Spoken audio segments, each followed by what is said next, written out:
Usage numérique et stratégie digitale, connaître bien le marketing digital et puis surtout son retour sur investissement, le fameux ROI, cher à de nombreux directeurs financiers. Pour en parler, deux invités, Edouard Filias, cofondateur de Gene. Bonjour Edouard. Bonjour. Une agence qu'on peut présenter d'un mot? Alors notre métier, c'est l'influence, le social CRM et la réputation sur Internet. Aujourd'hui, c'est compliqué de parler aux internautes, donc on propose du conseil et surtout une technologie, GeneSuite, pour optimiser le discours des marques sur les médias sociaux. Voilà, c'est pas qu'une agence, hein, il y a aussi une couche logicielle. Maintenant, on ne peut plus faire sans.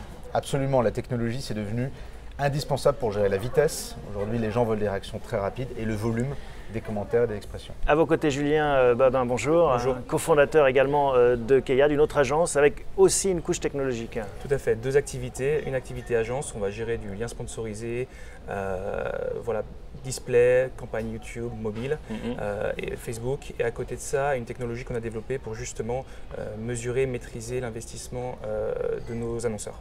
Alors c'est intéressant, on est déjà dans le sujet, hein, c'est-à-dire qu'il n'y a pas de solution standard sur le marché pour que chacun d'entre vous redéveloppe finalement ses propres technologies. C'est quoi la logique? L'idée pour Keia était d'aller un petit peu plus loin que les outils qui étaient présents sur le marché, qui sont souvent standardisés. Les gros annonceurs de notre marché ont des besoins qui sont très spécifiques. Du coup, pour y répondre, on a dû développer une technologie qui permettait d'aller encore plus loin et répondre à des attentes vraiment très précises. Par exemple, un exemple précis d'attente? Alors, par exemple, pouvoir mesurer le retour sur investissement dans le temps par mots-clés achetés, par bannière. Voilà, tous les outils s'arrêtent en général à 30 jours. Nous, on est capable de mesurer l'impact de l'achat média, bien sûr à 30 jours, et suite à un nouvel inscrit, une nouvelle vente, un nouveau client, la rentabilité dans le temps sur 1 an, 2 ans, 3 ans. Edouard, ça prouve bien qu'on est dans un monde encore très touffu, très complexe, hein, de toute façon qui va aussi vite que le numérique. Il y a des nouvelles plateformes sociales qui émergent quasiment toutes les semaines. Comment est-ce qu'on peut gérer ça? Et notamment quand on est un responsable des finances d'une entreprise et qu'on a toutes ces demandes qui remontent en permanence. Déjà, je pense qu'il faut garder l'esprit clair par rapport à ses objectifs. Parce qu'il y a effectivement beaucoup de canaux dans le marketing digital, de canaux d'achat, de conquête, de canaux de fidélisation et puis de canaux de gestion de la marque. Hein. Ne serait-ce que sur ma partie qui est l'influence digitale, vous avez la veille, la publication, la mesure du reporting, le data mining, l'exploitation de l'analyse pour vous guider dans vos choix de messages et de pertinence. C'est très compliqué. Donc il faut garder les idées simples quand on prend les décisions sur quels sont mes objectifs et quel est mon retour sur investissement. Garder une vision d'ensemble de tous ces métiers. C'est très compliqué et en effet on peut très vite arroser le désert, hein, mettre de l'argent de ci, de là, sans avoir une vision d'ensemble et de se dire, voilà, c'est très empirique encore, ou est-ce que maintenant il y a des standards qui se mettent en place? Alors, très empirique, toujours empirique. À l'inverse du média offline, par contre, on a cette qualité de mesure qui permet de savoir où mettre ses investissements. C'est vrai que encore aujourd'hui, malheureusement, traditionnellement, c'est plus facile d'investir en médias offline, en télé, parce qu'on est visible, sans forcément connaître le retour sur investissement. Dans le marketing en ligne, les annonceurs sont extrêmement exigeants au niveau des attentes parce que justement tout est mesurable. Donc voilà, après on est encore dans du cas par cas. Chaque annonceur a ses objectifs. Il faut que l'agence, quand l'annonceur passe par l'agence, s'adapte à ses propres objectifs. Mais encore une fois, je me mets à la place du directeur financier, on vient taper à sa porte et on lui dit tiens, il faut absolument faire une campagne sur Facebook. Comment est-ce qu'on doit gérer ces demandes? Déjà, je pense qu'il faut qu'il réagisse de façon positive. Parce que la réalité macroéconomique, c'est que le digital représente aujourd'hui 20-25% des investissements publicitaires, alors qu'on sait que l'acte d'achat est presque systématiquement précédé aujourd'hui d'une recherche sur Internet, d'une vérification de ce que disent les internautes, d'une recherche d'informations. Donc ne pas y être n'est pas une solution, c'est ça que vous dites déjà? Non mais la question n'est pas de ne pas être, il faut y être beaucoup plus. Versus publicité classique versus digital, aujourd'hui le digital souvent surperforme. Donc c'est déjà un ROI par substitution dont on peut bénéficier quand on est une entreprise. Aujourd'hui, il y a une forme de paradoxe parce que les entreprises s'adaptent moins vite que la performance du marché sur ces métiers. Donc il y a une forme d'équilibre économique à corriger. Sur le retour sur investissement, très concrètement, rattraper un client mécontent sur Internet pour régler son problème ou transformer un client content en ambassadeur pour qu'il génère de nouvelles ventes, ça fabrique du retour sur investissement qu'on peut mesurer.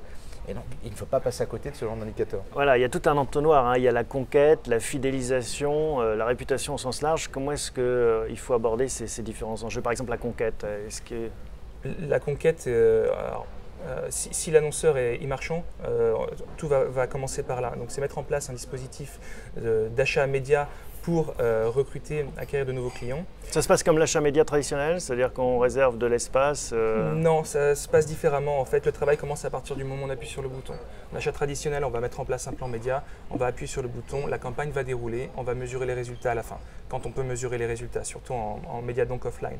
En online et sur les canaux à la performance, on va appuyer sur le bouton, on va optimiser au jour le jour les performances pour arriver à un bilan extrêmement précis en fin de campagne. D'accord, donc je reviens, conquête et fidélisation, ce n'est pas les mêmes outils? Le lien sponsorisé aujourd'hui, qui représente aujourd'hui, on va dire 50% de l'achat online au niveau des canaux Google d'acquisition. Principalement. Google principalement, oui, en tout cas en Europe. Va plutôt être utilisé pour de l'acquisition, de la conquête. Aujourd'hui, ces mêmes outils sont utilisés de plus en plus pour le CRM. Voilà, la fidélisation. Et la fidélisation, oui, aussi. La conquête, c'est la transformation d'une audience en clic et en vente.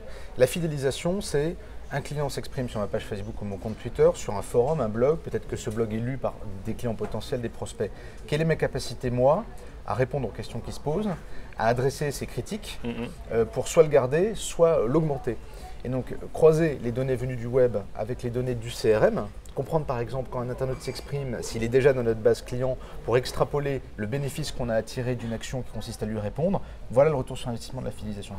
Et au-delà, pour finir peut-être, comment est-ce qu'il faut gérer ça en interne, s'organiser? Est-ce qu'on confie ça au département traditionnel qui s'occupe par exemple de la communication, du marketing? De plus en plus, les annonceurs se divisent les équipes.